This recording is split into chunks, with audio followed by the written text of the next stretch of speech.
байна уу? Хөрхөн ухаалаг эдит та бүхэндээ мэдтэй подкастаас энэ өдрийн мэндийг хүргье. Сайн нэмэгчээ. Хай би муу гэж болох уу? Окей, өдөр сайн байна. Тааш өмнөх дугаар нь стрессийн дугаар байсан болохоор сөрөг баймаар юм уу? Тэр тэгж санагдаад тэгдэг байлаа юу гэдэг. Баяжчихгүй юу? За тэгвэл ихтэй та муу ээж болно. Өнөөдөр бид тэгээд зураг ингээд би амар сохиосон тэнгэрлэг та амар тийм хар бараа житгэлэг болох юм шиг. Гэхдээ энэ одоо ингээ муу байхгүй байх гэж муу байх аргагүй сайн байхаас өөр аргагүй сэдв ярих гэдэг л өнөөдөр тий. Харин тийм гэгээллийн тий. Оосоо сайн стресс хийх стресс юм биш тий. Харин өнөөдөр чинь хоёулаа ч бүртээ амьдралд нөлөөлсөн номын дурсамж, дэлхийн номын соёл түүх гэдэг амар гоё сэдв эхлэж байгаа шүү дээ. За эхлээд таны номын түүхээ ярихаас өмнө нэг юм асууя. Таны амьдралд хамгийн анх гүн сэтгэл төрүүлсэн тийм үлдсэн одоо хүртэл мартагддаггүй тийм ном чинь ямар ном бэ? Цагаан толгой ном бол авахгүй шүү. Цагаан толгой авахгүй шүү гэжээ. Цагаан толгой бүндэн авах уу? Бүндгийн зэгэр номны амьдрал юу ийсэн гэхгүй. Ямар ном бэ тий? Чи бүндгийн үеих биш үү? За яг тэгвэл бүндгийн үеийг сонсож байна. Сонсоод байдаг ч байна. Шууд байгаа. Цагаан толгой юм л явж байгаа гэхгүй. За яг ингээд гүн үлдсэн юм гэх юм бол надаа юу л юм да. Момо гэдэг ном хайлингийн. Ингээ бүр амьдралынхаа түр шамын хайлтдаг ном гэх юм уу? Манай нөгөө найз ихч манай амар ингээ хайлттай найз надад энийг зөвлөжсэн байхгүй юу? Амар гоё ном гэд. Тэгээд нөгөө ном нь үлгэрийн ном байхгүй юу? Гэхдээ зузаан. Айгуу гоё ном байсан. Нөгөө цаг хугацааны үнцнийг, цаг хугацааны үзэсгэлэнгоо тэгээд тэрийг илэрхийлж байгаа илэрхийлэмж нь. Тэгээд цаг одоо хугацааны хулгайчдын талаар ч юм уу тийм айгүй гоёор илэрхийлсэн. Тэгээ дээрээс нь бусдыг сонсох чадвар гэдэг нь ямар үнцэнтэй чадвар вэ? Ямар чухал чадвар вэ гэдгийг бас харуулсан. Тэр ном дээр гардаг дүр болгонд нь би амар дуртай байхгүй юу? Дүр болгонд нь айгүй гоё. Одоо нэг хүн болгоны дотоод тэр жинхэнэ ертөнцлөө бид нар ингээ өнгөх гоё штэ тий уг нь. Дааш тийм боломж авахгүй. Бид нар бусдын өмнө нээлттэй ном шиг байж уусаж чадахгүй. Тэр яг хин нэгний дотоод тэр ертөнцлөө нь ингэж өнгийж орох тэр боломжийг яг ном олгодог, номын дөрүүд олгодог юм шиг надад санагддаг байхгүй. Тэгэл яг энэ номоо би бүр ингээл өсөлийн ингээл мэдгэр санагдаад тэр чинь ингээ цаашаа бүр ингээ яавал гэж бодож байгаа хэрнээсээ хууц сэргүүлэх болгондоо битгий доосаач гэж аншсан юм ном байсан. Тэгэл доосомаргүйсэн гэсэндээ төсөлийг ингээд бүр мэдгээд төвчж чадахгүй хүнчин дотроо батсны юм гэл тасч аваад машин доососон байдий. Яа хөөх юм бэ? Чиний хувьд миний болохоор зэрэг харуутай танилцсан төв. Ладогийн төдөөгаар бичсэн. Яа гоё те. Харин энэ ном бүр ингээд яг би хамгийн анхныхаа ном гэх юм бол үлгэрийн номнууд л байгаа. Гэхдээ яг тийм хамгийн анх ном гоё юм бэ, ном уншмаар юм бэ. Яг тийм улаарч уншсан. Гүн гүнзгий орсон ном гэх юм бол одоогийн төдөөгаа харуутай танилцсан төв гэдэг тууж байгаа. Тэгээд энэ хүн ном чинь бүр 1970 онд анх хэвлэгдсэн байт юм байна. Тэгээд хамгийн гоё нь энэ номын бичлэлт нь тийм хүүхдийн сониуд зан, хорвоо ертөнцийг танин мэдэх тийм анхны албарыг хүүхдүүд яаж хийж байгааг маш уран яриан өгүүлсэн бүтээл байдаг болохоор надад их сонирхолтой санагдсан. Тэгээд би энэ хүний намтрыг хальт ингээд судалсан хгүй яг энэ номыг бүр ингээд ярмаар санагдаад. 1935 онд Говьалтай аймагт төрсэн хүн байд юм байна. Тэгээ Монголын миний одоо хэлэх хөвгтөө бүр би хүн болгон санал гэж бодож байна. Монголын уран зохиол, сэтгүүлчийн салбар томоохон хувь нэмэр оруулсан тийм маш том зохиолчдын нэг. Тэгээд түүний зохиолоос бүр амьдралаас нь харах юм бол амьдрал гэдэг нь болохоор зэрэг энгийн зүйлсээс утга гаргаж болдог. Тэгээд хүүхэд болон насан туршид аль алинд ойлгомжтой тийм уянгалаг бүтээлүүд бичснээр алдартай байдаг. Тэгээд би төдөвгой зохиолуудаас гэх юм бол 10-аатай танилцсан түүхийг л яг ингээд Тутугаан гэдэг юм яг мэддэг байхгүй юу? Яг цуврал нь ээж авч өгчээсэн болохоор зэрэг яг тэр амар хүүхдийн зургал мөргөлтэй номныхан гадаа авцсан. Тэгээ тийм болохоор хамгийн тод мэддэг. Тэгсэн чинь тамгагүй төр оройгүй сүм зэрэг нэмхийн өмнө ч гэсэндээ л одоо одоогийн Тутугаан бүтээл байт юм бэ. Тэгээд энэ 10-аатай танилцсан түүх нь нийт 17 жижиг өгүүлэмж багтсан. Тэгээд хамгийн сонирхолтой нь 10 гаруй хэлний орчуулсан юм байна бүр. Тэгээд миний хувьд яг тухайн үед тэр номыг уншиж хаад ингээд би яг тэгж бодчихсон шүү дээ. Би яг тэгжсэн шүү дээ гэдэг нэг тийм миний найз намайг ойлгоод байгаа. Тэгсэн мөрчлөө тэрийг надад амар гоё төсөлж ярьж байгаа юм шиг санагдаад тэгээд бүр нэг тийм яг хүүхэлтэй үзэж байгаа хүүхдийг харахад өсөж давхцээ догдлоод инээгээд нэг харахад бүр хайр хүрмэлдэл байдаг штэ.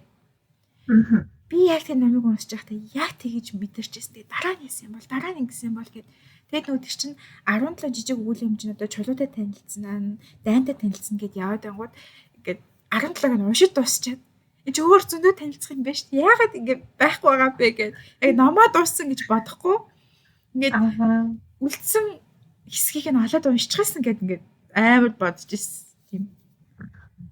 Тэгээ хамгийн анх ингээд номод яваа. За тэгээд энийгээ дууссан мэдээгүй цаг өөр ном унши, өөр үлгэр унши, өөр юм унши гэдэг яг сэтлийг төрүүлсэн яг өдөөж хөсөн ном байдаг. Тэгээд би энэ номыг бас хүүхэд залуучууд уншиж байгаасай эцэг эхчүүд хүүхдүүдтэй бас энэ номыг хүүхдүүдэд уншуулад үзүүлчих юм бол хүүхд өөрөө ингээд номонд гүн гүнзгий номын гайхалтай явсан зэрэг гүн гүнзгийгээр алхам их байх гэж боддог. Энэ ер нь хитрхи хүнд найруулгатай биш тэгсэн хэрнээс айгүй хамттай тий. Одоо ярава. Энгийн гайхан зүйлүүдийг айгүй гоё нэрээ тэмшдэг гэж гоё тайлбарлсан байдаг. Нэрээ тийм шүү. Жохон бахад дөнгөж уншаа сурж байгаад минутанд хиндүүгүй шухах гэл юм уншуулдаг гэсэн да. Тэг би айгүй удаан уншдаг гэсэн байхгүй. Тэрэндээ айгүй эмзэглэдэг. Тэгээ ээж надаа хурдан ингээд уншдаг байхын тулд чи айгүй их ном унших хэрэгтэй гэж сургамжилт өгүүлэл үлгээд бүр янз бүрийн ном. Тэгээл нөгөө зэрэгцсэн үг мөг хурдан хэллээ ингээд зөндөө олон төрлийн ном ингээд таарсан юм надаа дандаа авчирч өгдөг. Тэднийг би заавал ингээд уншиж бүгдийг дуусгадаг тийм хөвгтэйс байхгүй. Тэгтээ харамсалтай тэгж уншсан ч гэсэн би хурдан уншдаг болоо. Одоо уншдаг хэмээрэл байсан. Тэг болохоор бас ном унших тийм ч дуртай байгаагүй. Ингээд уншаад байдаг юм ийсэ. Тэгээд тэр stand амар инээдтэй манай нөгөө нэг ээж авчирсан тэр үлгэрийн ном дотор пойш артын үлгэр илүү би одоо андуурч ич магадгүй тийм нэг итгэхэд зурагтай цуцаан юм үлгэрийн ном байдаг гэсэн. Одоо нүүд суугаад дундуур шалгуулсан юм шиг байна. Тэрэн дээр гэдэг нэг үлгэрийг бүр мартдаггүй айгүй тод. Тэгэхэд бол үйл явдлыг санаад байгаа байхгүй юу? Нэг ингээд тариач юм ихтэй тарийн талбай дээр арай хүртэл ажиллаад тэгээ хүүхдээ аваад очсон хүүхэд харахынгүй тэгээ талбай дээр үлдэж тэгээд ядарсандаа л гэртээ авахдаа хүүхдээ үлдээгээд тарчдаг байхгүй юу? Эсвэл нөгөө хажууд нэг хорогддог гарч ирсэн нөгөө үлдээсэн жилээ нэг тиймэрхүү юм явуулсан болоод хүүхэд үлдээ. Тэгээ эргээ хүүхдээ авчаад тасан ч нэгэд нутгийн лас гэдэг шиг баахан юм нөгөө нэг юунууд янз бүрийн ингээд засууд ингээд хурж ирээд нөгөө хүүхдээ чинь тариад хөөрдөөд идэх юм өгөөд алт мөнгө зөндөө ингээд юм өгөөд ингээд яардаг байхгүй. Тэгсэн чинь ажиалынхан эмэгтэй тэрийг харангуйтай амар ингээл баярлал өөрийнхөө хүүхдийг албаар яг тэр байранд маш найчид үлдээчихдэг байхгүй. Тэгсэн нөгөө хүүхд нь амар уйлаад тэгээ уйсан чинь нөгөө нь л босоод нь ямар муухай уйлахын дугаагаач чи гэж нийлж завцараад нөгөө хүүхд хүчтэй. Би бүр тэгээд тэрийг уншаад хиттэйсэн жоох хүүхд тааш. Тэгээ наа чи яг алдартай үлгэр юм шиг байна. Мистэ юуэлж болохгүй. Алуулна. Тийм сарж авчихсан. Тэгэл нөгөө нэг Орс Марс үлгэрийн ном хүртэл авчирдаг. Тэгэнгүүт тэрэн дээр Бобогийн найзууд гээд Орс хэлэн дээр тийм комик зургалтай айгүй хөрхөн ном төрж өгөөл. Даанч Орс хэлгүй. Гэхдээ үйл явдал тодорхойсон болохоор тэрийг ингээд цогч дандаа дүүтэй гэж хоорондоо ярьдаг нэг нэгэнд үлээс дандаа үйл явдаг тэр тэгсэн чинь ингэжээ тэгсэн чинь шуурга гараад инээ тэрэг л станыг сайхан зохион штэ тэрээс нөгөө хийсвэр сэтгэлийг маань аягүй сайн дэмжиж өсөж санагддаг байхгүй. Мгм. Тэгэл нэг хурдан уншиж чаддгүйсээ болоод ном унших нэг дургу явж байгаа 10 дугаар ангид манай монгол хэлний багш уран зохиолын багш маань даалгавар өгөө. Даалгавар нь баахан номын чагсаалт өгөнгүүтээ нацагд орчин номын сонсчод уншиж дуусгаад бид бодол сурагчдын амралтаар л гэсэн шиг байгаа. Тэгээд номын тэмдэглэл хөтөл гэд явуулдаг байхгүй. Мгм. Тэнгууд тэрэн дээрээс би эхлээд өвгөн тэнгис хоёрыг уншаад пүүх гэл нөгөө номдоо орж байгаа юм чинь. Тэгэл буцаад ном унших дуртай болчихлоо. Тэр нөгөө нэг уншиж байгаа ном нь бүгдийг тэгж автуулахаар бол цаашдаа нэг зовхоргүй хүүхэд өөрөө ингээ янз бүрийн утга зохиолын ч юм уу янз бүрийн ном ингээ уншаад судлаад явахаар юм лээ. Харин ч тэгээ угаасаа гоё ном уншиж үзсэн хүн дараа нэг жоохон номыг бас шүүд тунгаадаг болж идэв штэ. Тэгээ ихтэй ингээд онцгой ном уншаа фейлсэн ч гэсэндээ за би дараагийн удаа гоё ном олох юм шүүгээ бүр хайдаг болчдаг. Та бид бүхэнд гоё номын түүхийн талаар хуваалцаач. Энэ амар тас идэв хэлээ. Яг энэ талаар судалдаг хүмүүс бол би амар ингээ майлинг байгаа шүү. Очиж шийдэж юм уу? Тэгээд яг сонсож байгаа хүмүүстээ сонирхолтой байдлаар ингээ багахан хэмжээний мэдээлэл хүргье. За номын үүсэл гэдэг юмгод яагаад хүн төрөлхтөнд ер нь ном гэдэг зүйл үүсэх болов гэхээр бид нар чинь ингээл хороотой танилцж байгаа шүү дээ. Тэгээд тэр туулсан үзэж дууссан тэр үнэт өв тэр оюуны өвөө дараагийнхаа үр хойчтой үлдээх тийм шаардлага хэрэгцээ үүссэн. Тэгээд яг энэ шаардлага дээр тулгуурлаад өнөөдрийг хүртэл ном тэр урт хугацаанд хувьсаж өөрчлөгдсөөр бидний мэдэх өнөөдрийн хэлбэртэй бүр сүүл рүүгээ ингээд цахим хэлбэрлэл ингээд ороод явцсан байна. Тэгээ хизээнээс ингээд үүссэн бэ гэх юмуд бараг 5000 гаруй жилийн өмнөөс эхэлтэй гэж үздэг байх л дээ. Тэгвэл энэ дээр манай эртний өмнөх одоо 3000-аас 3500 онд шүмерчүүд ийм шавар ашиглаад тэрэн дээрээ ийм хурц зүртэй зүйлийг сэлээд тэгээд ингээд нөгөө нэг бичиж өөрсдийн одоо тэр зүйлүүдийг үлдээдэг байсан гэсэн юм үнэт толгор гэдэг нэ. За ерөнхийд нь 4 үеийг шатад ангилчдсан байна намын үүслийг. Тэрний эхнийх нь талаараа зэрэг саяны хэлсэн орж ирж байгаа. За дараагийнх нь талаараа зэрэг юу орж ирж байгаа вэ гэхээр Египтчүүд их буюу манай эртний өмнөх 3000 оны үед Нийл өмнө эрэг дураадаг тэр папирус гэдэг төрлийн одоо ургамал байгаа байхгүй юу? Тэгвэл энэ ургамлаас ерөнхийдөө бол нэлээд цаастай дөхүү тийм материалыг ерөнхийдөө гаргаж аваад тэгээд тэрэн дээрээ ерөнхийдөө бичиж үлдээх тэр процессыг бол явуулдаг гэж юм. Яг сонирхолтой. Тэгээд яг энэ үеэр гэхээр юм ороодаг нөгөө хоёр талаас ингэж хуйлагддаг ийм хэлбэртэй бичигддэг байсан гэсэн. За өргөдөө зургуудыг нь их сурвалжийн линкээр оруулаад явчих. За тэгээд бас нэг сонирхолтой нь талаараа лата шахмал гэдэг грек руунд ашиглагддаг байсан гэж байгаа байхгүй. Ингээ харангуут ийм дөрвөлжин ийм хив шиг ийм юм дотор хайрцаг шиг юм дотор ингээд лаг ингээд үнэхээр бидний нөгөө хэрэгэлдэг лаг шүү дээ. Тиймэрхүү юмыг ингээд дэвсээд тэрэн дээрээ ингээ гурц зүйлтэй зүйлээр ингэж сэлж бичдэг байсан байгаа байхгүй. Гэхдээ төр зургийн тэмдэглэл хөтөлбөртөө ашигладаг гэсэн байна. За дараагийнх нь үеийн талаараа зэрэг пергамент гэдээ орж ирж байгаа. Тэгвэл пергамент гэдэг нь юу вэ гэнгүүт арьсан цаас орж ирж илээ. Манай эртний өмнөх 2 дугаар зуунд папирусыг орлох илүү бат бөх угаасаа ойлгомжтой болчих тий. Дараагийнхаа үедээ илүү урт хугацаанд ингэж хадгалуулан үлдээхийн тулд тийм амархан өвөршөж одоо илэгдэж мууддаггүй илүү бат бөх материалыг хайж явсаар хон ямаа тэгээд тугалны арьсыг ингэж ерөөхдөө татаж бэлдээд тэгээд тэрэн дээрээ ингэж сэлж үлдээх ийм одоо хэлбэрлүү шилжсэн юм байна. За үүний дараа манай эртний 1-р зуунд ромчууд ийм модон хатас дотор саяны хэлсэн хоёр төрлийн одоо материал ааш тий арьс юм уу эсвэл тэр цаасыг дөрвөлжүүлж ингэж нугалж бэлдээд дунд нь хавчуулаад тэгээд нурууг нь үдэх байдлаар одоо бидний мэдэх номын хэлбэр буюу кодекс гэсэн энэ хүү хэлбэрийг үсгэсэн байна. Тэгээд энэ хэлбэрийн давуу тал нь хатастай олчхоор хэрэглэхэд ингээд бат бөх за нөгөө ашиглалт ингээд даана. Тэгээд дээрэс нь ашиглахад зөөж төвлөхөд тэмдэглэл хөтлөхөд илүү хялбар ийм хэлбэрлэгээ орчие. Мгм. За тэгээд дараагийн сонирхолтой нь болохоор зэрэг манай энэ 4-р зуун гэдэг дундад цөмний үеийн ялангуяа шашны чиглэлд нэлээд өргөн хэрэглэгдэжсэн юм шиг байна. Сүм хийдэд ингээд ашиглагдчихсэн номнууд байгаа байхгүй. Тэгвэл энэ дээр яасан бэ гэсэн чинь лам нар бүр тусгай өрөөнд их бичвэрүүдийг ингээд гараараа маш нарийн хуулж бичээд тэг бүр тэрийгээ ингээд зураглалтай ингээд айгүй гоё зураг бараг урлагийн бүтээлцээ. Тэнгуй та арт болон тийм янз бүрийн гоё ойдл хадгалмал тий торог юугаар чи ингэ бүр ингэ чимэглэж ингэж хийдэг байсан байна. Нэг бүрчлэнгийн хийдэг байсан.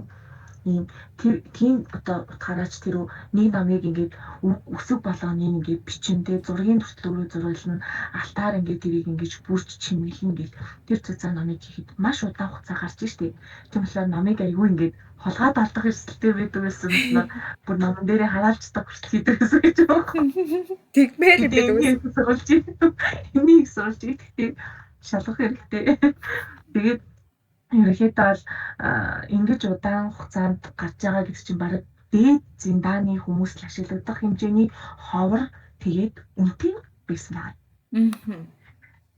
За тэгэж явсаар юм байгаа. Сүүл рүүгээ нөгөө нэг цаас гэдэг зүйлийг нөгөө хятадд ерөнхийдөө бол гаргаж аваад за түүний дараагаар болохоор зэрэг хэвлэлийн машиныг 1440 онд Германы Йохан Гутенберг гэх төхөр үйлдвэрлэж ижээ. Зохион бүтээсэн байна. За тэгэхээр хэвлэлийн машинтай болно гэдэг нь болохоор зэрэг богино хугацаанд номыг гаргах боломжтой болчихж штеп. Тийм болохоор нөгөө дээд зиндааны гэдэг нөгөө давхаргын ялгаар гарахгүйгээр бусад бүх хүмүүс ижил тэгшэрхтэйгээр гэх юм уу номыг ингэж авч уншиж суралцаж оройны хувьд хөгжих төр боломж нь олцсон байх нь. Энэ хэвлэлийн машиныхаа бүтэц мэт нь ямар тийм хасар том байсан юм тий. Тийм нөгөө мадан одоо чи хэрвээ зургийг харж байгаа юм бол аягүй сонирхолтой байна. Яг хараас чинь. Хаа. За тэгээд ингээд цаашаа явж байгаад ерөн цаа гадаадд нэг иймэрхүү байдсан байж Монголд ямар шүү байсан юм болоо гэж бас сонирхлоо. Тэнгууд нөгөө хадны сүв зураг маань гарч ирж байна. За тэгээ хөшөөт бичвэрүүд гарч ирж байна. Бугун хөшөө гарч ирж байна. За тэгжээснаа нөгөө нэг бидний нөгөө одоо хэрэгэлдэг байсан тий хуулиас бичвүүд гарч ирж байна. Бас нөгөө арьс шир татаад бичдэг байсан бичвэрүүд гарч ирж байна.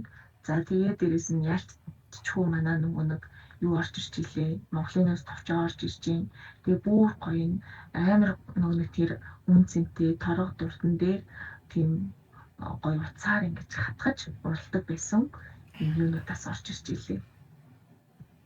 Бичвүүд зөвлөж гарч ирж илээ. Тэгээд яг энэ нөгөө Монгол дахь ном за тэгээд энэ өвийн талаар бүхэл бүтэн юм судалгааны ажлууд хэлбэрчийн хүрээлэнгээс бас гарч ирсэн юм шиг үлээ. Тэгээд бүр нарийн ухаад сонирхоод үзвэл айгүй гоё сэтгэв билээ. Харин тийм тэгээ бас яг л нэг одоо Монголд эртний ямар одоо номнууд байна, бичвэрүүд байна. Яг эртнийхтэй тооцох гэсэн чинь мэдээж Монголын нас төвчөө маань орж байгаа юм. Тэгэнгүүтээ маш олон нөгөө сүмийн судрууд орд юм байна. Би тэгээд би яг энийг мэдэхгүй зүгээр тэр өгөөд би уншаад магадгүй нөгөө хэлмэдүүлэлтийн үед яг Монголын түүхэн гэсэн одоо Чингис хаан чинь өгөөсгөгдөд их үед тухайн үеийн тийм хамаг баримт бичиг судруудыг ер нь л устгасан шүү дээ.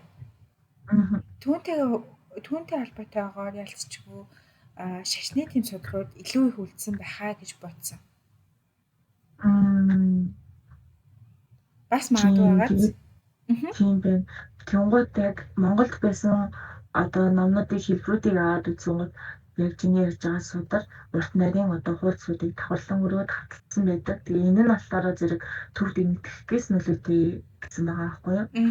За тэгээ дараагийнх нь болохоор зэрэг хаттаас нөлөөтэй дэвтэр орж ирж байгаа нэгтлийг нь үдээд өнөөгийн яг ном шиг хэлбэртэй ийм дэвтрүүд орж ирж байна. Тэгээд Эрдэнсийн ном тэгээ алт мөнгөөр бичсэн гэж байгаа байхгүй.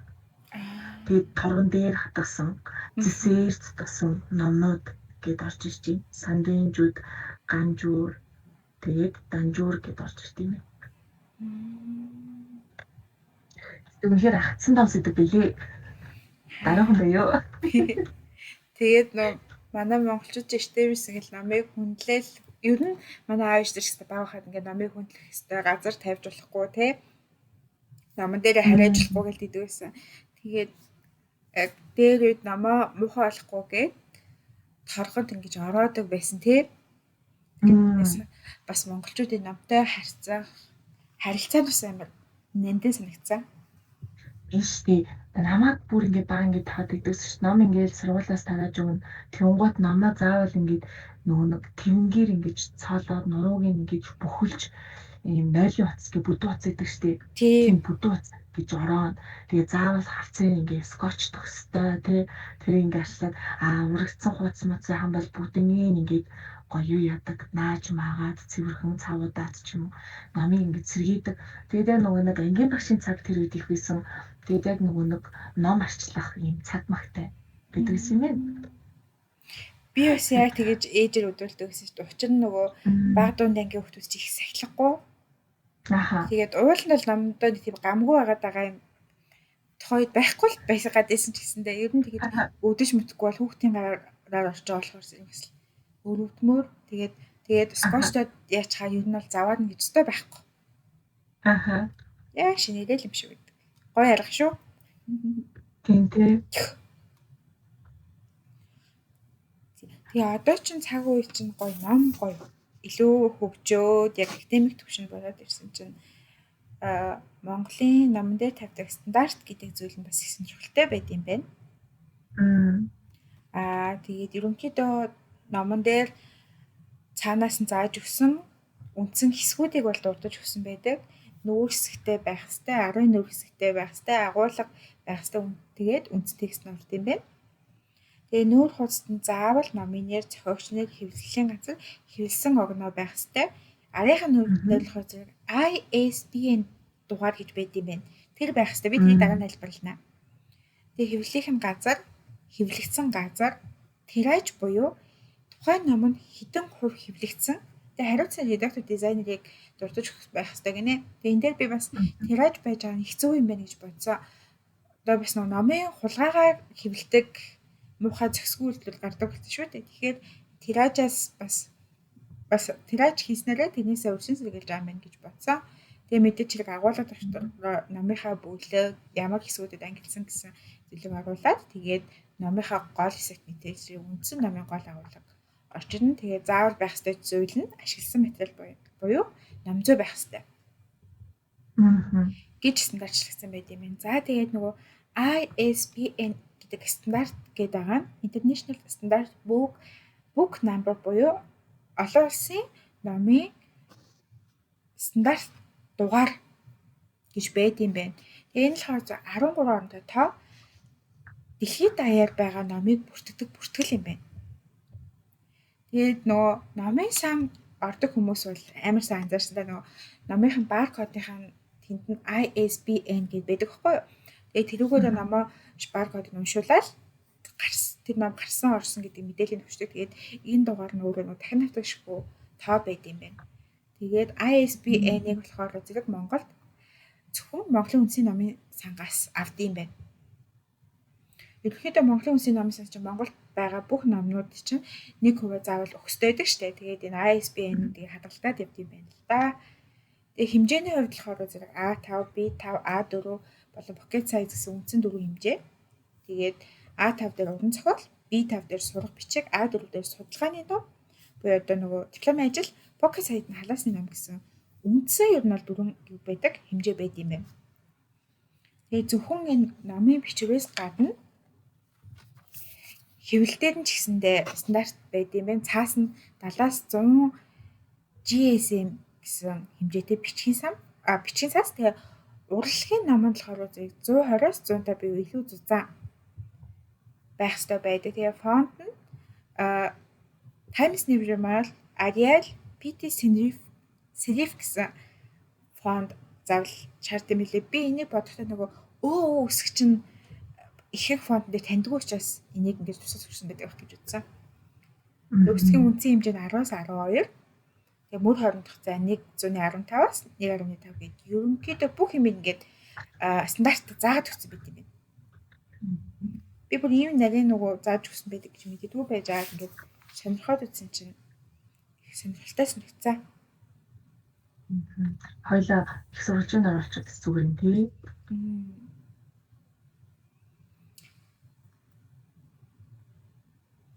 Ана баццэг ном гарах уу? Яана.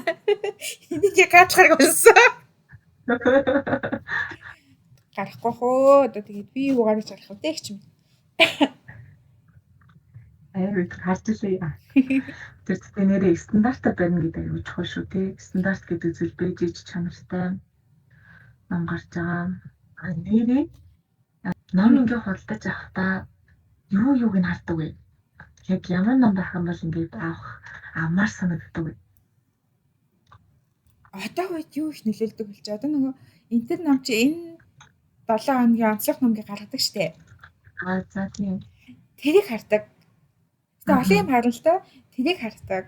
Тэгээд ерөнхийдөө нэг тийм хүнд авах юмны лист гэж үүдэг штэ. Надад угаасаа нэг тийм мөрөөдлийн номнуудын лист угаасаа байдаг байхгүй юу? Тэгээд тэрийг нь тэр номнуудаас харна. Тас нөгөө тэгэж өмнө ч дандаа оюутан байхдаа ном авч ирсэн мөнгөө цуглуулж байгаа л. Тэгэхээр бас үнийг харна. Тэгээд сүүлд бас нөгөө номнууд уншиж илээ зохиолчудаа хардаг. Тэгээ номон дээр бас нөгөө эхлэл хойдол дээр нь ч юм уу номоо ингээ маш товчоор тодорхойлоод бичсэн байдаг штэ. Амтлагаа алгаад, номын амтлагаа алгаад. Тэрийг бас хардаг юм байна. Та юу юу гэдэгтэй юу нөлөөлдөг тийм. Яг ямар төрлийн сэдв одоо эсвэл надад ямар төрлийн асуудал үүсэж байгаа, эсвэл надад юу дутагдаад байгаа тэндээ чиглэсэн юг намайг аягүй хавдаг гэх юм уу? Эсвэл заримдаа нөгөө хүмүүсийн шуураад байгаа номнууд энэ нэрээ ямар бол гэсэн сонирхолоос төрүүлнэ. Тийм тий. Тэгээд нэг жоохон тэнэг гэх юм уу миний хатдаг юм нь хуудас тэгэл өсөний фонт хэмжээ тэгээд хуудасны өнгө гэл тиймэрхүү юмнуудыг гэсэн хардаг. Бас үгүй ялтай. Тийм агуулгын гоё хэрнээсээ тэр нөгөө нэг бичиглэл хэтэрхий жижиг юм шивүү байх юм бол уншихад аягүй тухгүй. Тэгээд унших сэдв төрж өгдөг ш. Би нэг сонирхолтой юм уншсан. Орчин үед Монголд жил бүр 1000 гаруй ном шинээр хэвлэгдэж уншигчтай хүрдэг болсон гинэ. Харин энэ нэг талаар зөвхөн Монгол тийм Монгол гэж гарч ирж байлаа. Гэхдээ нөгөө яг сурвалжин жоохон тодорхой босол санагдсан. Гэхдээ ер нь бол Монголд хэвлэгдэж байгаа номын тоо бол жилээс жилд нэмэгдэж байгаа нь ойлгомжтой. Гэхдээ энэн дээр стандартыг илүү чангаж өгөх хэрэгтэй юм шиг санагдав. Би нэг сүүл төвшөө нэг 4-5 жилийн өмнө ч юм уу нэг хит хитэн ном тэгээд тэр бас тийм алдартай зохиол байгаагүй маань сонирхоод уншиж үзвэ. Нэмгээ ном байсан. Тэгэл тэгсэн чинь 0 үгүй алта. Одоо ч сайхан болчихсон шүү дээ. Үгүй алдаа шалгадаг юм бэлэн байна. Эсвэл тэр чинь шууд програмаар аваад нэг уншуулчих болно шүү дээ. Ер нь бол ном гаргах хөрөнгөтэй харьцуулахад тэр үгүй алдаа шалгадаг аппликейшн жилийн 29,000 байна уу да. Амар үнэтэй бол биш. Боломжтой. Тийм байх шүү. Үгүй алдаа гэдэг чинь яалтчгүй нөгөө нэг алтаагүй цэвэр сайхан найруулга хатаа бичнэ гэдэг нь өөрөө цаана хэл бичгийн соёл яваад байна. Тэгээд дээрээс нь тэр хүний ямар тандж байгаа хандлага гэдэг зүйл байна. Бас дээрээс нь уншигчтай хөндлөж байгаа хөндлөл гэдэг бас нэг зүйл байгаа дээ тий. Тийм бид нар хизээч нөгөө одоо жишээлбэл хоолны газар ажилтдаг бол хүйтэ хоолоор хүнийг дайлахгүй шүү дээ яаж ч утсан. Тийш. Бол гэрт тавчин орж ирэхэд тий хүйтэ хоол гэснээр зүгээр идчих гэж хэлэхгүй. Тэр цавчныг 50 тухтай байлгахын тулд яг гоё халуун хоолыг ингээд урд нь шинээр аягалж өгөнтэй эсвэл хонцоо хоолоо халаад өгөхгүй л. Тэр тэмдэг ижилхэн ном гэдэг зүйл бол уншигчтай аюу гоё хүндэлж эргээгээд уншигчтаасаа тэр том хүндлэлийг авдаг штеп. Угаасаа ахын тодорхой штеп тий яагаад гэхээр оюуны тэр одоо хөрөнгө оюуны тэр одоо тэр бясалгал одоо юу ч гэдэг тий бодлогошрол тэр гой гой зүйлүүдийг уншигчдад өгж байгаа болохоор эргээгээд уншигчдаас маш их тэр хүндлэл хайрыг гутдаг. Тэгэхээр эргээд нөгөө цогч манаас уншигчтай хүндлэх хэрэгтэй. Өөрийгөө бас үн цэний өндөр байлгах хэрэгтэй тий. Тэгээ нөгөө миний нэг ном уншдаг бас нэг шалтгаан гэх юм бол сайхан үг сурах гэж ном уншдаг байхгүй юу? Тэгэнгүүт үгийн алдаатай ном уншихад ирэхээс зэрэг тэр алдаатай үг чинь даалт ухамсар шүү дээ. Санахад хадагдаад үлдчихин дараа нь би нөгөө сайхан үг сурах гэж ном уншсан биш алдаатай үгээр бичдэг болох хэлэл би гэлтгүү дүүнер маань тийм дадалд орох магадaltaй байхгүй.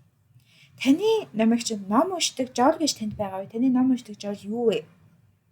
Ном уншдаг журуу. Зүгээр л анхнаасаа хамтдаа ном сонгох юм уу?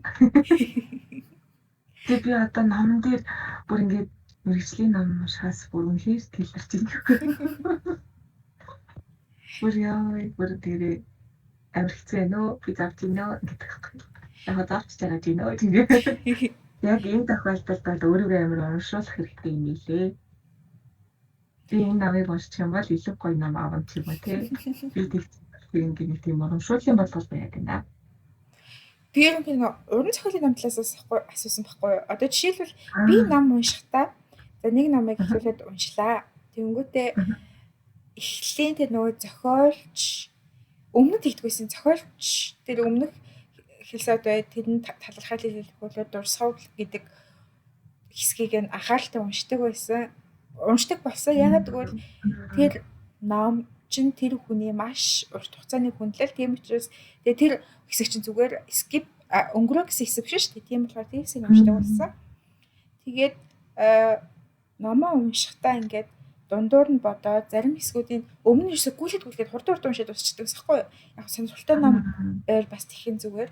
Гэтэ одоо л хоо дунд нь жоохон пауз аваад бодоод тийм үү ийм юм уу гэд сургамж аваад тэгээд би даваа 100 мөн нэг үед л хаа ном өгсөж уншдаг. Эхнийхээ номыг дуусгаад 30 минут чуулаагүй дараагийн ном эхлүүлдэг байхгүй юу? Тэгэхэд яг манай аав шүүмжилж ирсэн. Тэгээд би бас дараа нь бодсон чинь бас буруу байсан юм билээ. Тэгээд одоо ингээд ном эхний номоо дуусгасан бол яг нэг 2-3 удаа тэгээ яг дараагийн ном эхлүүлдэг бас яг өмнөх номоо тунгааж бодоод эргцүүлээд магадгүй тэр ном таалагдаагүй онцгой ном байлаа гэж бодоход тэрийгэж гэсэндээ яг яагаад юу нь буруу гэж бодож чинь буруугаас нь би юуг ойлгох ёстой гэдгийг гэж бодож уншдаг болсон. Тэгээ бас бүр нэг үнэхээр гоё ишлэлтэй номнууд байдаг штеп. Тэрний ишлэлүүдийг нь бас тэмдэглэж авдаг. Тийм журтай болсон. Энэ наач аягүй чухал шүү. Тэгээ ном унших зав цаг гарна гэдэг бас лалаа шүү тий. Харин би ингээд сая чамаа ярьж хаад хизээ хамгийн сүүлд уран зохиолын ном гоё утга зохиолын ном уншлаа гэж бодсон чинь өнгөрсөн жил хагалгаанд ороод эмнэлэгт нэг 9 хоног хэвцээ. Тэр үедээ аяга цагийн тожиг уншижээ. Таны ярд уншаагүй аягүй амттай ном байсан. Таны all time хамгийн дуртай ном юу вэ? Та яг юу хэлээрэ? Монгол болон гадаад уран зохиолоос хэлээрэ. Аль алиас нь тусна? Ингээд сая момог би ярьсан шүү дээ. Би тэр чинь анхны ном гэсэн байхгүй юу? Яг момол юм байна тий. Тэгээд бас бүх цагийг. Тэгээд аяг цагийн тууд одоо ороод яг Монгол гэх юм бол одоо яг санаад орж байгаа аяг цагийн туучлын сүйд урснараа тэрөө би бичигдсэн үнэхээр гоё. Тэр бүр үнэхээр гоё ном. Би бүр нэлээд нэмхэн ном байсан байхгүй юу? Тэгсэн хэрнээсээ агуулга нь үнэхээр зузаан байсан. Намаа нөрөө жижиг гэжсэндээ агуулга нь бүр агуу том байсан. Тэгээд би яачи гасангаа ингээд ярьслах хүсэсээс хэлээд өгье. Тэгээд зарим нуурс сонссон баг. Аяга цагийн тууж минь олон хэлээр гарлаа да.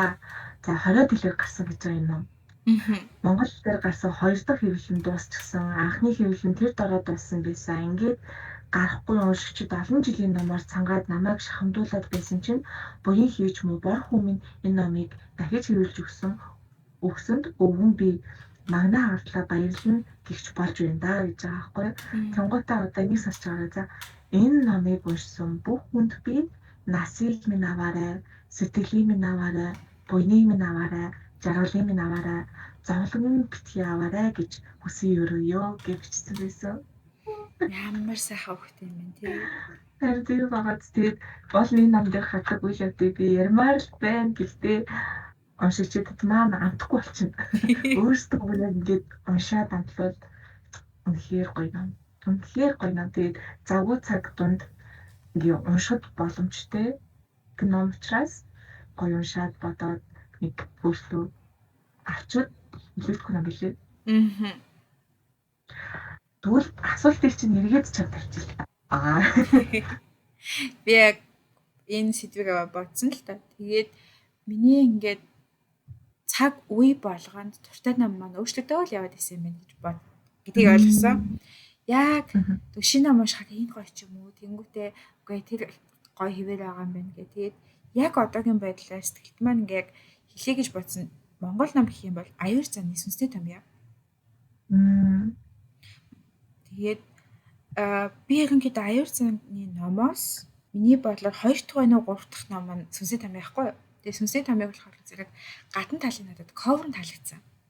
Нэг хоёр нь болохоор зэрэг ерөнхийдөө Аюур зан чинь өөрөө нөгөө бичлэгийн хэм маяг өвөрмөц байдлаараа нэлээд шуугуулсан штэ. Нэлээд алдартай. Тэгээд дээрээс нь сүнсний томьёо гэдгийг хүн болгоо ярьдаг байсан. Гэтэ Аюур заны сүнсний томьёо биш. Агнесийн гэрээ билүү? Тэр ном нь илүү алдартай байсан яг тухайд. Гэтэ би яг нэг тийм сүнсний томьёог нэг тийм татагддаг штэ цаанаасаа. Тэгээ уншижсэн. Тэгээд үнэхээр сонирхолтой, адал явдалтай, бодхоор юм ихтэй, яасан юм бол гэд нөгөө яг одоо цагт ном уншиж байгаа мөртлөө ирээдүйн цагт өчгийг нь илэрүүлэх гээд бодоол гэдэг нэг тийм гоё зохиол бодрол дагуулж чаддаг. Тийм тэгэл төсөөлөл тийм бас нөгөө миний бодлоор хуушийн номнууд дүрсэл их сайтай байхгүй юу? Одоо үеийн орчин цагийн номууд болохоор дүрсэл мөтэй үйл явдал ихвчлэн харилцаар яваад идэг. Хуучны ном очихоор ингээл Монгол ахуй байгалыг дүрслэнгүүд би яг тэр газар очиж чаддаг. Орчин цагийн номон дээр би нэг одоо өөрийнхөө байгаа сууж байгаа газар уурт нэг 2 эдийн боёд ярьж байгаа ч юм уу тийм байдлаар дүрслэх гээд идэг юм шиг тийм. Аюур заны зохиолохоор зэрэг үнэхээр нэг тийм хуучин цагийн ном шиг тийм дүрслэл надад их сайтай санагдсан. Тэгээ бичгийн хаяг баяг нь үнэхээр энэ сүнсний томьёод их өвөрмөц юм а гэж бодогдуулж исэн. Гэхдээ энэ номтой холбоотой нэг сонирхолтой юм байх юм бол би энэ номыг ингээд нэлээд гүнзгий орцсон. Уншижсэн чинь нэг амар өөдгөө хөөхөд идэнгүүтээ яриа өдөг гэж хагаад энэ номын төгсгөлийн надаа спойлерчжсэн. Би тэгээд уурандаа хөөх. Тэгээд арай ч үгүй байлгүй текст чек хэлсээрээ болоо. Би бодхоор уур байдаг. Ажил нөгөө зохиол хүссэнээр маань болоогүй дуурлаж байгаа юм уу тэр хүн дуурлаж байгаа юм уу мэдэхгүй уул нь тэрийг гоё ялгамаар тэгээд их гоё зохиол байсан.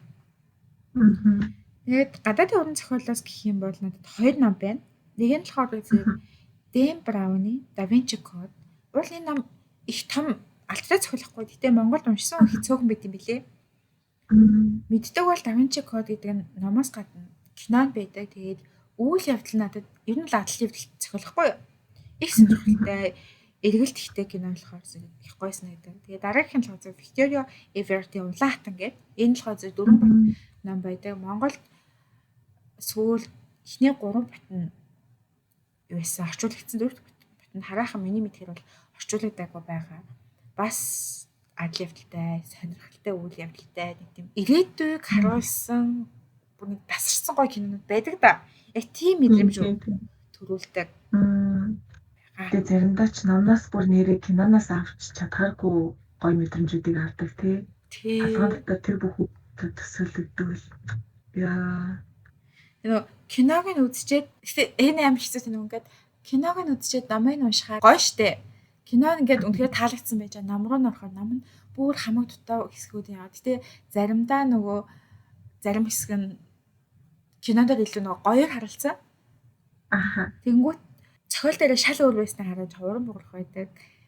Гэтэ номоо уншичаад киногоо үзэхээр бол ном нь уншчихаар кинонд гарсан гэж бодохоор гоё штэ.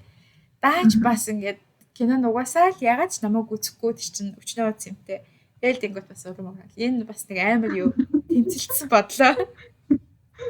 Тэгвэл ерөөсөө л нэг хай. Гэтэ би юу тэгж боддоо шүү дээ. Harry Potter-ыг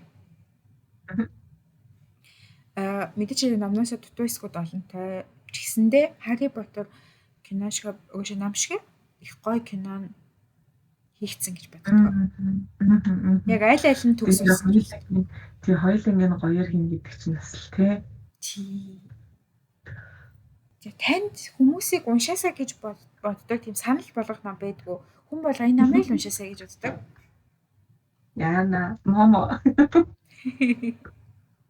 Энийг уншихгүй байлаа. Момо уншсан. Момо уншсан. Тэгээд нөгөө нэг сүүл тань би юу яаж байгаа нөгөө эмчнэрийн бичсэн номнууд идэв шүү дээ. Тий. Иймэрхүү номнуудаас аягүй сонирхоод нөгөө мэрэгжлийн онцгоос одоо. Тэгээд тухайн эмч нь өөрөө нөгөө нэг хор тавдартай. Тэгээд яг өөрийнхөө тэр туулсан бүхнийг номондоо ингээд шингээгээд бичсэн тийм нэг ном байдаг байхгүй юу? Хавдар гэдэг үү? Тий. Аха. Тадрисрэг гэдэг нэр нь одоо яг орж ирэхгүй байгаа байна. Зургийг нь л ишээ оруулчих. Тэгээд тэрийг бол уншаад үзчихвэл ер нь зүгээр юм билээ гэж бодсон. Нөгөө хавдартайгаа тэмцдэг зохиол нь эсвэл нөгөө хавдар тусаад ойлгосон юугаа ядгүй бичдэг. Одоо жишээлбэл юм чинь гэж байгаа байхгүй нөгөө эмч гэдэг чинь өвчнүүдийг амжилж байгаа тийм. Нэгсэндээ өвчнийг эмчилнэ гэдэг нь тэр хүмүүсийн ажил тийм ээ. Одоо жишээлбэл бялганы үйлдвэрт ингээ бялганы цэгэд байнга ажиллаад бялган өдөр болгон хараад өдөр болгон үнэлж байгаа хүн бялганд бол тийм ч дуртай байхгүй байна. Эднэр тэгж их санагдахгүй байх юм. Гэтэл бидний хувьд бялгаа зүгээр одоо нэг нэрээ харин тийм яг үнтэй ижилхэн эмч ал өвчнийг өвчтөн л гэж харж байгаа юм. Тэгээд яг тэр эмч маань өөрөө яг тийм хүн байжсэнаа өөрөө одоо өвчтөн болчихж байгаа байхгүй юу? Тэгээд нөгөө эмчнэр маань эргээд өвчнүүдэд яг ямар хандлага гаргадаг вэ? Тэр нь өөрт нь ямар хүн дээр тусч байгаа вэ тий? Тэгээ өөрөө яг нэг хинч биш болцсон юм шиг тэр мэдрэмж нь ямар санагдаж байгаа вэ? Тэгээ хавдар гэдэг чинь яг ямар өвчин бэ? Энтэй яг яаж тэмцэх үү? Яг ямар одоо эрүүл хоолттой байх вэ тий? Энэ болгоныг ер нь л ингээл өөрөө хавдартай болоод тэрнээсээ хоолоод хойш нөгөө мэрэгжлийн юм маш тий. Тэгэхээр судалгаануудыг бол айгүй хийсэн. Тэгээ өөрийнхөө олж мэдсэн бүх зүйлүүдийг ерөөд номлоход гаргацсан гэсэн. Би наадах чинь буруу санааг бол нөгөө өдрийн тэмдэглэл болгоо бичсэн. Тэрийг нэг залуу судлаач уншаад тэгээд түүхэд аялж байгаа байдлыг гардаг зохиол мөн үү биш үү? Тийггүй яг өөрөө бичсэн. Окей. Зургийг харж ажиллах юм байна. Тэгээ сонирхолтой юу вэ те? Тэгвэл яг тэгж бичгээр онцлогоос авах болоод нөгөө хэд мэрэгжлийн төвхтэй биш уншихад их гоё сонирхолтой болоод ирдэг те. Тийм яг хор тадрын эсрэг амьдралын ширэн хэм маяг гэдэг ном баггүй юу? Тэгээд надаа яагаад нөгөө нэг таалагддаг вэ гэхээр нөгөө өөрөө мэрэгжлийн юм чинь. Тэгээд өөртөө ингэ тохиолдсон зүйл тэгээд нөгөө мэрэгжлийн судалгаа сайтай бичигдсэн ном болохоор айгүй таалагддаг. Тэгээд одоо жишээлбэл би энэ номыг гаргаж авахын тулд өчнөө олон юм судалж уншин штеп.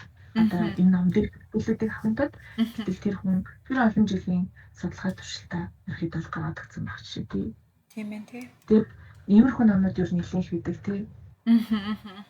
Намтарчилсан. Гэтэ яг юу бол биш, намтар бол биш. Тийм яад гэхээр хор тадар гэдэг бол нэрээсүүлээ үед хүмүүсийг үнэхээр хүн нөхцөлд оруулж байгаа болохоор яадчихвол. Таны юус эсрэгч байна уу? Зүгээр өгчээ. Зүгээр. Үгүй л тусгаж байгаа. Гэдэг болохоор амсгаа бат гацаачих юм. Туссан ш тэгэл тасраг зүгтэй. Амсгаантай гацаахар чи яах юм. Амс хүүцэд хадаас мадж байгаа би. Яа. Танд дургу ном гэж байдгүй. Дургу ном уу? Дургу ном гэвэл чанаргүй ном л дургу болоо. Зүг. Би бас тэгж бодсон. Нөгөө миний ном уншсаа тэгээд түүхэн замлагаад зтэй юудаас ихж байгаа байхгүй юу? Хороотой танилцаас ихэл явж байгаа байхгүй юу? Тэгээд би яг бакалавртай байхдаа хувийн хөгжил номонд амар сонирхолтой болж эхэлсэн. Тэгээд Хувийн хөгжлийн ном нэлээд тэр үед их уншиж байсан юм аа. Тэгээд эргэж уран зохиол руугаа ороод хэсэг түүх рүү ороод одоо яг шүлэг рүү орсон байхгүй юу? Аа. Тэгээд гэтээ жоохон нөгөө гадаадаа болохоор Монгол ном тийм дураараа олдохгүй шүү дээ. За алсан болохоор зэрэг би унших зорилттой ном маань түүх ном байгаа даа. Тэгээд өдөө хүртэл уншсан номнуудын төрлүүдээс надад одоо ингээ эргээд бодохоор хувь хүний хөгжлийн ном маш эрсдэлтэй ном юм шиг санагддаг. Яг үнэ. Их шүүмжтэй хамтрах юм шиг. Яг нь дотор нь олон зөв ном байгаа. Гэхдээ тийм номнууд хэвшил нөгөө нэг хүний харах үнцгийг ямар ч судалгаагүйгээр өгүүлсэн байх магадлал өндөртэй. Тэгээд гой сайхан үгээр чимэглүүлээд хийсэн ном байх магадлал ихтэй байдаг юм шиг санагдсан. Тэгээ хамгийн амар нь хувь хүний хөгжилтээр одоо нөгөө хүний зан характертай хийсэн туршилтаар үндэслээд та тэр хүний тэгж захирах боломжтой гэсэн нөгөө одоо юунууд зааврууд байдаг. Тэгэнгүүт хүмүүстэй яг бодит амьдрал дээр ашигладаг. Мэдгүй гэж бодоод тэгээд тэр бол жоохон амар юм байлээ. Яг юм бол яг одоо ээж сахгүй юу? Сайхан бас болсон юм аа надаа. Нэг хүүхэд хувийн хөгжлийн намд их турштай гэж сахгүй юу? Тэгээд тэгэхээр би тэгээ нэлээд уншдаг гэж сахгүй юу? Тэгээд ярианаас нь анзаараад үзсэн чинь тэр хүн нэлээд уншдаг биш. Яг сүүлний ном уншдаг байхгүй. Тэгээд ерөнхийдөө хувийн хөгжилт хүмүүсийн зан характерыг заадаг юм гэдэг нэлээд юутай байдаг штэ. Төстэй. Гэсэн чинь яг тэрний аргыг надад тэр ашиглаж туршиж үзэж чинь. Тэнгүү тэр амар югс тэгэл төрөлт юм билээ. Тэгээд нөгөө тийм хувийн хөгжлийн юм дээр тэр аргууд чинь нөгөө манипуляц хийх арга байхгүй. Тэгээд манипуляц гэдэг үг чинь өөрөө яг ингээд тайлбарлаад задлаад ойлгох юм бол нөгөө хүнийгээ хүсээгүй байхад нь өөрийнхөө иргэшээлд оруулж өөрийн хүслийг гүйцэх гэдэг үг болохоор зэрэг нэг ойлгох юм бол нөгөө хүнийг ингээд ашиглахын тулд зөв сайхан үгийг зөв үед нь ашиглаж ийн гэсэн үг байдаг болохоор их үгүй. Тэгээд дээрээс нь хувийн хөгжлийн нам чинь шууд нөгөө хүн рүү зааж тулгасан байдлын бичвэртэй тийм надад санагддаг. Тэгээд ирэнгүүт бас буруу имлүү ч юм уу, буруу сэтлийг ч юм уу өгөх магадaltaй болохоор маш боломжтой байхгүй болохгүй юм шиг надад санагддаг. Уран зохиолын ном бол хараад ухаараад шинжилгээ хийгээд хүн өөрөө боддог бол хувийн хөгжил чи тэгэх хэвээр. Тэгжиж баяжин гэдэг эрсдэлтэй ном шиг санагддаг. Тийм шүү.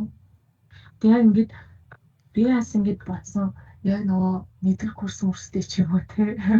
Нэг 10 жилээсээ оюутан болоод амьдрал дээр гарчаа үедээ тиймэрхүү номнуудад амар дуртай байсан байгаа байхгүй юу? Би одоо би хизээч дахиж хувь хүний хөгжлийн ном угаасаа уншчихгүй. Тэрний оронд намжирсан цохол мөхөл илүү баггүй юу?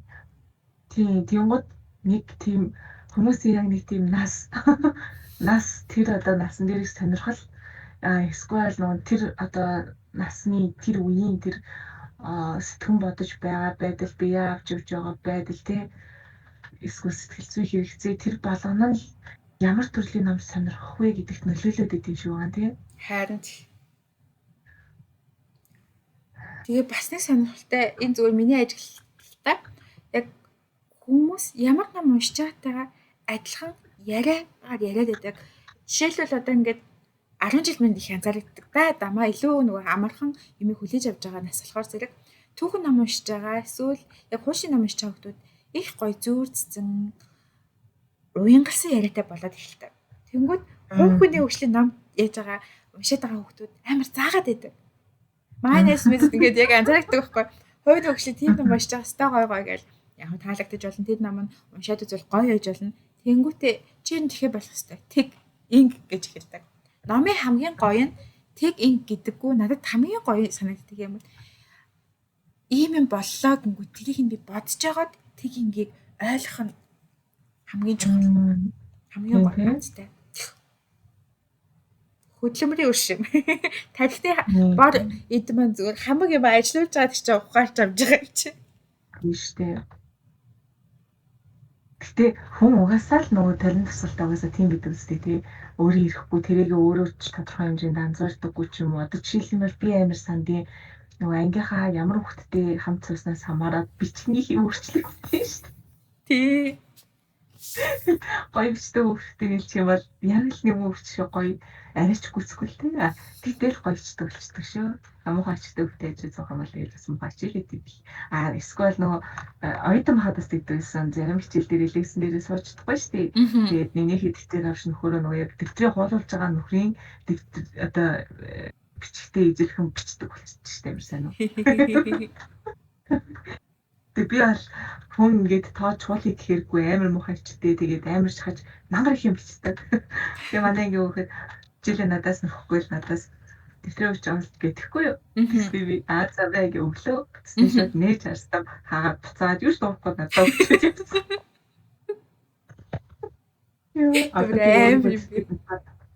Би бүр юу бичлэл айгу буруу гэдэг гэсэн юм лээ.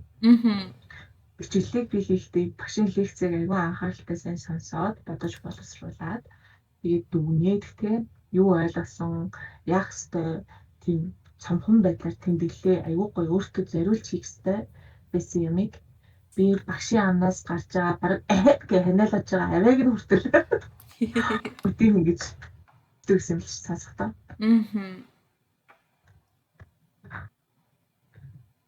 Суудлаасаа биохим бицэс хэлцэн энэ чинь бас нийт бичих болохгүй. Харин тийм ээ. За одоо намын дээр чи хоёлоо өөр юу хэлэхлээ? Сая чи биологи гэдэг юу хэлчихсэн бэ? Мартсан өгч уучлаарай. Мартсан доошлаарай. Зүгээр дээ. Би харин хүний яриан дандаар амар дайраад идэв шүү гэнэ. Гээгүй. Жахтай бол цааш хараад ах юм аа.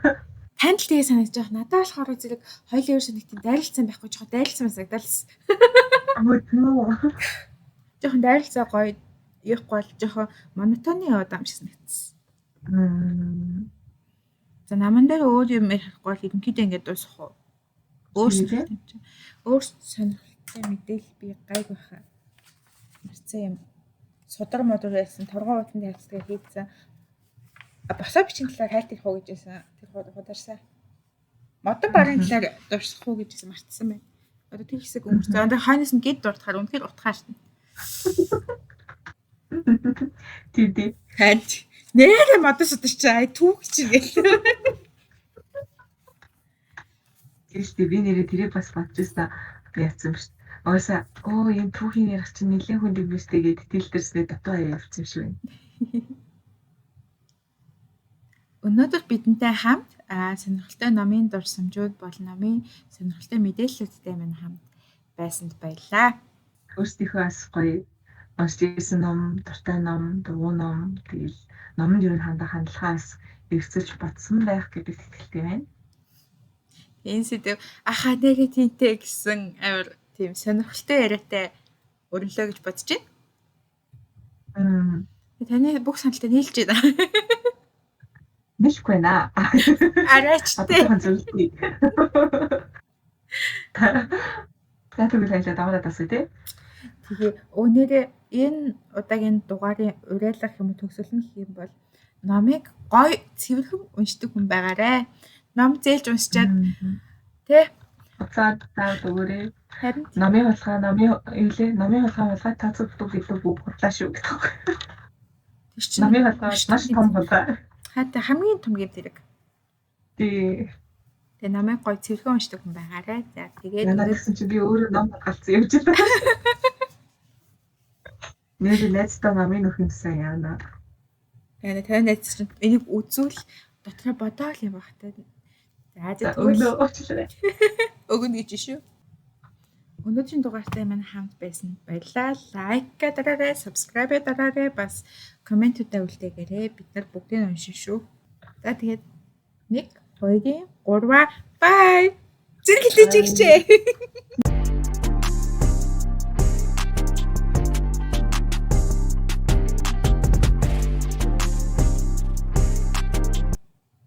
Амар олон коммент дэвшил хүслээ. Бүгдийг уншина. Санал бодлоо хэл. Болохгүй бол ядаж тийм хөөрхөн пинк өнгийн. Гэтэ пинк шүү чиний л яга өнгийн зүрх 50. Тэр нь намайг дэмжиж байгаа гэсэн үг. Игчийг дэмжүүл ямар хөвгтэй зүрх тавих ихчээ. Та ураг шар гэж хэлэх байхаа. Цэгэр шүү. Цэгэр гэж шүү. Зүрхээ дар, зүрхээ тавьцгаа. Тэ сая яг нэг тийм хов хүний хөвслийн нам шиг ажиллачлаа тий. Дарах хэрэгтэй. Тэгвэл та нар баяжин. Дуусгалаа.